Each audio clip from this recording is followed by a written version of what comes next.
Smoke from various fires in California has affected the air quality in the Central Valley. He was still a bit shaken up, but he says he's thankful to be alive after such a vicious attack. Well, Stephanie, that's right. We're here at Airport Liquor off McKinley and Chestnut, where they're already posting signs talking about this new law that will go into effect in just an hour. That's Thursday, June 9th.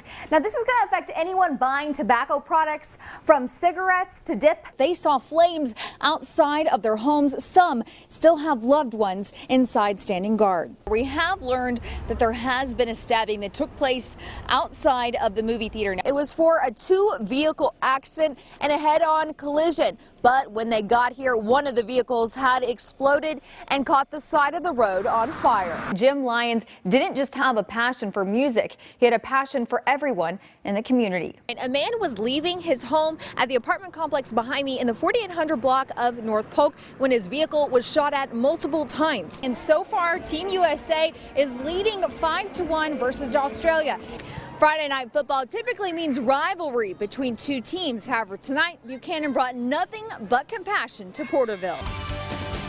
In 1 hour, the law regarding the legal age for buying tobacco products in California will change. Hey there, good evening. I'm Evan Onstadt. And I'm Stephanie Barugian. New tonight, for the first time in 144 years, the legal age to buy tobacco products in California has changed. Yeah, as of midnight tonight, you have to be 21 years old to purchase any products. Stores have been preparing for this since Governor Brown signed a bill last month. KC24's Lindsey Henry joins us from one of the many stores affected.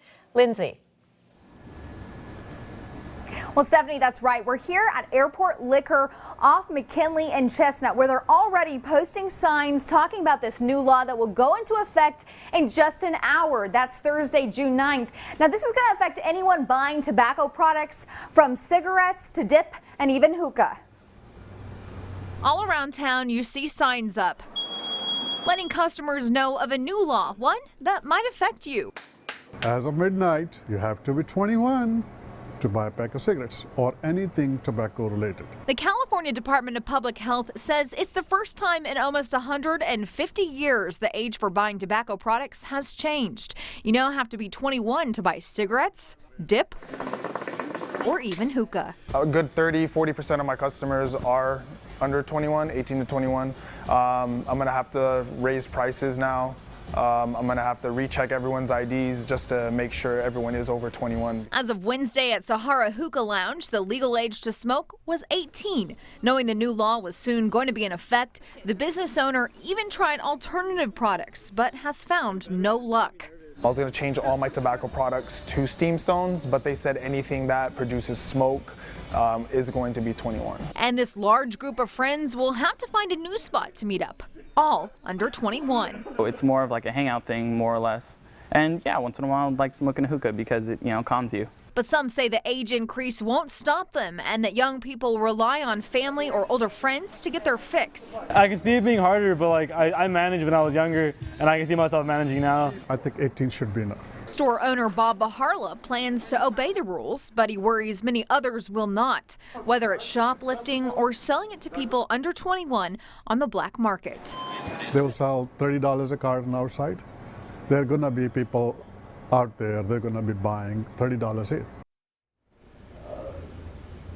Another thing to know about this new law is that if you're a member of the military active duty, you are exempt from this. So if you're 18 years of age and you have that military ID, you'll still be able to buy tobacco products. Live in Fresno, Lindsey Henry, KC24, local news that matters. Lindsey, thank you. And that Taken by gang violence, but tonight his heart lives on and has given another family a new lease on life. Good evening. I'm Stephanie Barugian. And I'm Evan Onstadt. Thanks so much for joining us. A KC24 News exclusive tonight.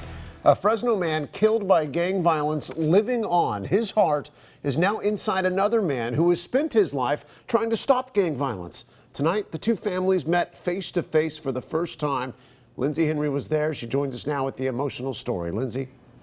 Well, imagine losing your soulmate in the blink of an eye. A Fresno woman lived that nightmare when her husband was fatally shot last year. One of her last precious memories was the beat of her husband's heart. But she takes comfort in knowing that her husband's heart lives on. September 5th of 2014, the day Veronica Beza's husband Joseph's life was lost to senseless gang violence. The last day she felt his heartbeat until this week. Every single day when I hear his name, it still brings butterflies in my stomach. The same day Veronica Beza lost her husband, the Dillard family received a life-changing phone call. We got a heart for the bishop. Get him over here right away. The two families who would have never met, whose lives will now be forever connected. Just a year ago, while working on his car in a Fresno neighborhood, Joseph Beza was shot in the back of the head. Some of the final memories Veronica has of her husband was by his side at the hospital, listening to his heartbeat. As Joseph's life was ending, Bishop William Dillard said he was on the verge of death. For years, Dillard suffered from complications due to an enlarged heart.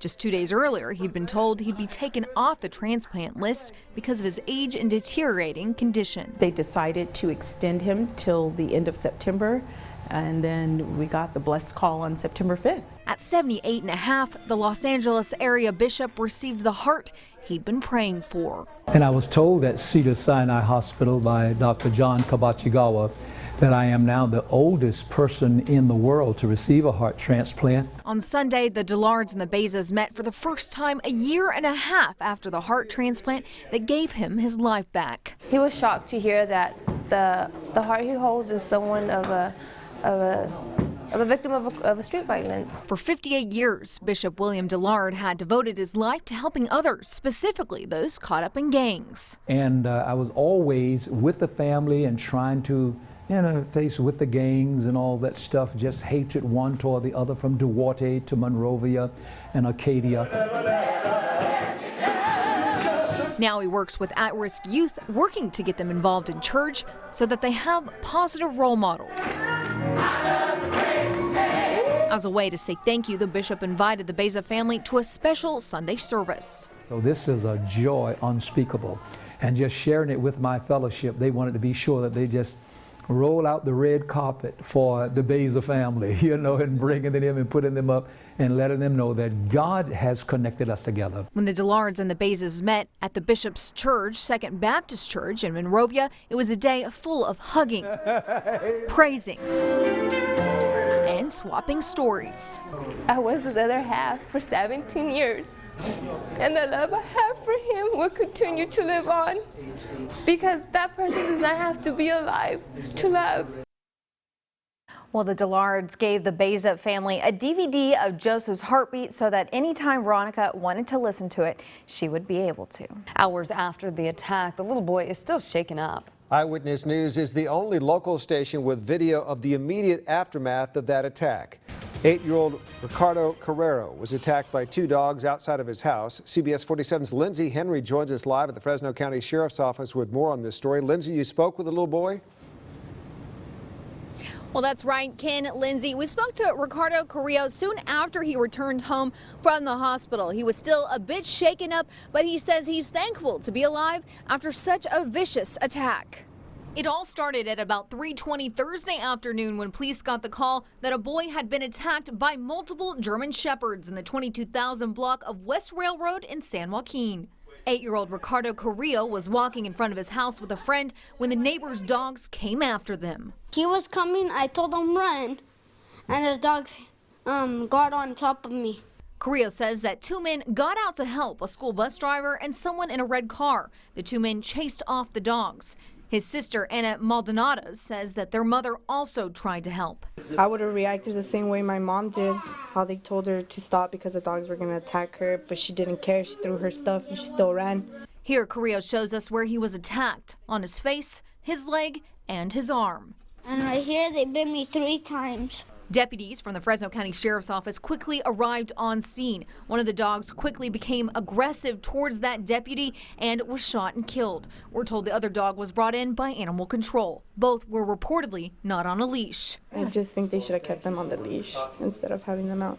He was transported to CRMC, but when he got home, family members already had a few surprises for him, including this wrestling champion belt and homemade cards, including encouraging notes.